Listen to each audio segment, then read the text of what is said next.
ಕೃತಕ ಬುದ್ಧಿಮತ್ತೆ ಅಂದ್ರೆ ಎಐ ಈ ವಿಷಯದ ಕುರಿತ ನಮ್ಮ ಇವತ್ತಿನ ಡೀಪ್ ಡೈವ್ಗೆ ಸ್ವಾಗತ.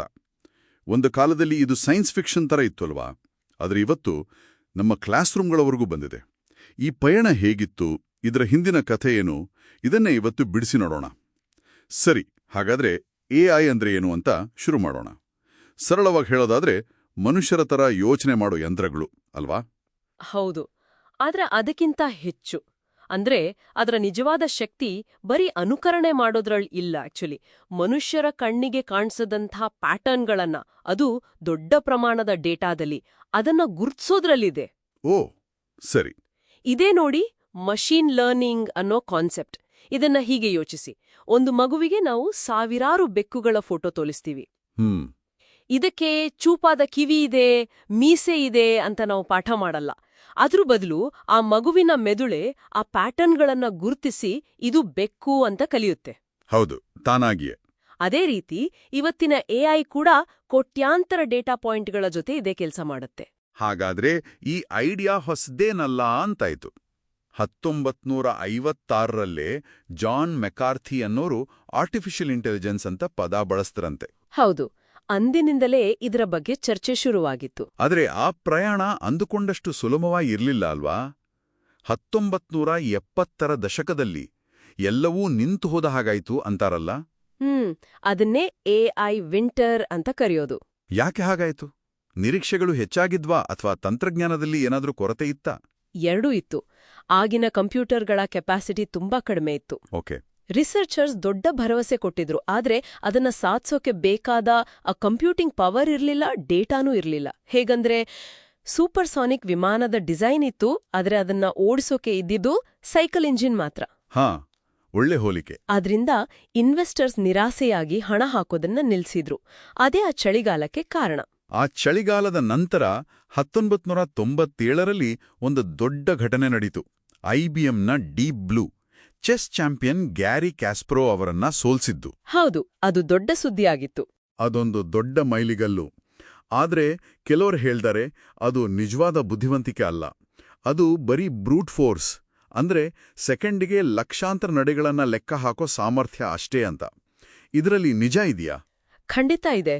ಡೀಪ್ ಬ್ಲೂಗೆ ಚೆಸ್ ಆಡೋಕೆ ಮಾತ್ರ ಗೊತ್ತಿತ್ತು ಅಷ್ಟೇ. ಅದು ನ್ಯಾರೋ ಎಐಗೆ ಒಂದು ಪರ್ಫೆಕ್ಟ್ ಉದಾಹರಣೆ. ಅದಕ್ಕೆ ಒಂದು ಕಾಫಿ ಆರ್ಡರ್ ಮಾಡೋಕಾಗ್ಲಿ, ಒಂದು ಕವಿತೆ ಬರೆಯೋಕಾಗ್ಲಿ ಸಾಧ್ಯವಿರ್ಲಿಲ್ಲ. ಸರಿ. ಆದ್ರೆ ಇವತ್ತು ನಾವು ನೋಡ್ತಿರೋ ಚಾಟ್ ಜಿಪಿಟಿ ಇದೆಯಲ್ಲ, ಅದು ಹಾಗಲ್ಲ. ಅದು ಭಾಷೆಯನ್ನ ಅರ್ಥ ಮಾಡ್ಕೊಳ್ಳುತ್ತೆ, ಅದನ್ನ ಸೃಷ್ಟಿ ಕೂಡ ಮಾಡುತ್ತೆ. ಕೇವಲ ಲೆಕ್ಕಾಚಾರದಿಂದ ಸೃಜನಾಶೀಲತೆಗೆ ಆದ ಈ ಜಿಗಿತು ಇದೆಯಲ್ಲ, ಇದು ಎಐ ಪಯಣದ ಅತಿ ದೊಡ್ಡ ತಿರುವು. ಹಾಗಾದ್ರೆ ಚೆಸ್ ಆಡೋದ್ರಿಂದ ಕವಿತೆ ಬರೆಯೋವರೆಗಿನ ಈ ಜಿಗಿತು ಈಗ ಶಿಕ್ಷಣ ಕ್ಷೇತ್ರದಲ್ಲಿ ಹೇಗೆ ಪ್ರಭಾವ ಬೀರುತ್ತದೆ? ಮೊದಲನೇದಾಗಿ ವೈಯಕ್ತೀಕರಿಸಿದ ಕಲಿಕೆ ಅಥವಾ ಪರ್ಸನಲೈಸ್ಡ್ ಲರ್ನಿಂಗ್ ಅಂತ ಹೇಳ್ತಾರೆ. ಇದರ ಅರ್ಥ ಏನು? ಅಂದ್ರೆ ಪ್ರತಿ ವಿದ್ಯಾರ್ಥಿಗೂ ಒಬ್ಬ ಪರ್ಸನಲ್ ಟ್ಯೂಟರ್ ಸಿಕ್ಕ ಹಾಗೆ. ಸಾಮಾನ್ಯವಾಗಿ ಕ್ಲಾಸ್ನಲ್ಲಿ ಒಬ್ರು ಟೀಚರ್ 40 ಮಕ್ಕಳಿಗೆ ಒಂದೇ ವೇಗದಲ್ಲಿ ಪಾಠ ಮಾಡ್ತಾರೆ. ಹೌದು. ಆದ್ರೆ ಎಐ ಪ್ರತಿಯೊಬ್ಬ ವಿದ್ಯಾರ್ಥಿಯ ಕಲಿಕೆಯ ಮಟ್ಟವನ್ನ ಅರ್ಥ ಮಾಡ್ಕೊಂಡು ಅವರಿಗೆ ಯಾವುದು ಕಷ್ಟವೋ ಅದರ ಮೇಲೆ ಹೆಚ್ಚು ಗಮನ ಕೊಡುತ್ತೆ. ಇದು ಒನ್ ಸೈಜ್ ಫಿಟ್ಸ್ ಆಲ್ ಅನ್ನೋ ಕಾನ್ಸೆಪ್ಟ್ ಅಲ್ಲ. ವಿದ್ಯಾರ್ಥಿಗಳಿಗೆ ಮಾತ್ರವಲ್ಲ, ಶಿಕ್ಷಕರಿಗೂ ಇದು ಸಹಾಯ ಮಾಡುತ್ತೆ ಅಂತಾರಲ್ಲ? ಖಂಡಿತ. ಪರೀಕ್ಷೆ ಪೇಪರ್ ವ್ಯಾಲ್ಯೂಯೇಷನ್, ಲೆಸನ್ ಪ್ಲಾನ್ ಮಾಡೋದು, ಈ ತರದ ಕೆಲಸಗಳನ್ನೆಲ್ಲ ಎಐ ಮಾಡುತ್ತೆ ಅಂತ. ಹೌದು. ಇದರಿಂದ ಶಿಕ್ಷಕರ ಸಮಯ ಉಳಿಯುತ್ತೆ, ಅವರು ವಿದ್ಯಾರ್ಥಿಗಳ ಜೊತೆ ಹೆಚ್ಚು ಇಂಟರಾಕ್ಟ್ ಮಾಡ್ಬೋದು. ಆದ್ರೆ ಇಲ್ಲಿ ಒಂದು ಪ್ರಶ್ನೆ ಬರುತ್ತೆ, ಹಾಗಾದ್ರೆ ಶಿಕ್ಷಕರೇ ಬೇಕಾಗಿಲ್ವಾ? ಹೌದು.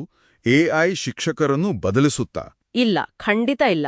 ಇದನ್ನ ಶಿಕ್ಷಕರನ್ನು ಬದಲಿಸೋ ವಸ್ತುವಾಗಿ ನೋಡಬಾರ್ದು, ಬದಲಿಗೆ ಅವರ ಸಾಮರ್ಥ್ಯವನ್ನು ಹೆಚ್ಚಿಸೋ ಒಂದು ಟೂಲ್ ಆಗಿ ನೋಡ್ಬೇಕು. ಇದು ಬಹಳ ಮುಖ್ಯವಾದ ಮಾತು. ಆದರೆ ಇನ್ನೊಂದು ಸವಾಲಿದೆ. ವಿದ್ಯಾರ್ಥಿಗಳು ಹೋಂವರ್ಕ್ ಮಾಡೋಕೆ, ಪ್ರಬಂಧ ಬರೆಯೋಕೆ ನೇರವಾಗಿ ಎಐ ಬಳಸಿದ್ರೆ? ಹೌದು, ಪ್ರಾಮಾಣಿಕತೆಯ ಪ್ರಶ್ನೆ ಬರುತ್ತೆ. ಹಾಗಾದ್ರೆ ಏನ್ ಮಾಡೋದು? ಇದರಿಂದಾಗಿ ಶಿಕ್ಷಣ ಸಂಸ್ಥೆಗಳು ತಮ್ಮ ಪರೀಕ್ಷಾ ವಿಧಾನವನ್ನೇ ಬದಲಾಯಿಸಬೇಕಾಗಿದೆ. ಈಗ ಕೇವಲ ನಿನಗೇನು ಗೊತ್ತು ಅಂತ ಕೇಳೋ ಬದಲು ನಿನಗೆ ಗೊತ್ತಿರೋ ವಿಷಯ ಬಳಸಿ ಏನ್ ಮಾಡಬಲ್ಲೆ ಅಂತ ಕೇಳ್ತಿದ್ದಾರೆ.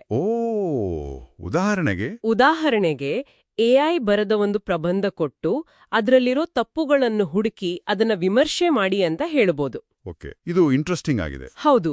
ಆಗ ವಿದ್ಯಾರ್ಥಿಗಳು ಟೆಕ್ನಾಲಜಿಯನ್ನ ವಿಮರ್ಶಾತ್ಮಕವಾಗಿ ಬಳಸೋದನ್ನ ಕಲಿಯುತ್ತಾರೆ. ಹಾಗಾದ್ರೆ ಇವತ್ತಿನ ಈ ಡೀಪ್ ಡೈವ್ನಿಂದ ನಾವು ಮುಖ್ಯವಾಗಿ ತಿಳಿದುಕೊಂಡಿದ್ದು ಎಐ ಪಯಣ ಸುಲಭವಾಗಿರ್ಲಿಲ್ಲ. ಹೌದು, ಸಾಕಷ್ಟು ಏಳು ಬೀಳುಗಳನ್ನ ಕಂಡಿದೆ. ಮತ್ತು ಇಂದು ಅದು ಶಿಕ್ಷಣದಲ್ಲಿ ವೈಯಕ್ತಿಕ ಕಲಿಕೆಯನ್ನ ಸಾಧ್ಯವಾಗಿಸಿ ಶಿಕ್ಷಕರು ಮತ್ತು ವಿದ್ಯಾರ್ಥಿಗಳು ಇಬ್ಬರಿಗೂ ಹೊಸ ದಾರಿ ತೋರಿಸ್ತಿದೆ. ಹೌದು.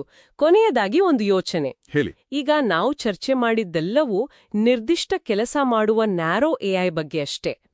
ಭವಿಷ್ಯದಲ್ಲಿ ಮನುಷ್ಯನಷ್ಟೇ ಅಥವಾ ಅದಕ್ಕಿಂತ ಹೆಚ್ಚು ಬುದ್ಧಿವಂತವಾದ ಜನರಲ್ ಎಐ ಬಂದ್ರೆ ವಾವ್, ಆಗ ನಮ್ಮ ತರಗತಿಯ ಸ್ವರೂಪವೇ ಹೇಗಿರಬಹುದು? ಕಲಿಕೆ ಮತ್ತು ಜ್ಞಾನ ಅನ್ನೋ ಪದಗಳ ಅರ್ಥವೇ ಬದಲಾಗಿ ಬಿಡಬಹುದಾ?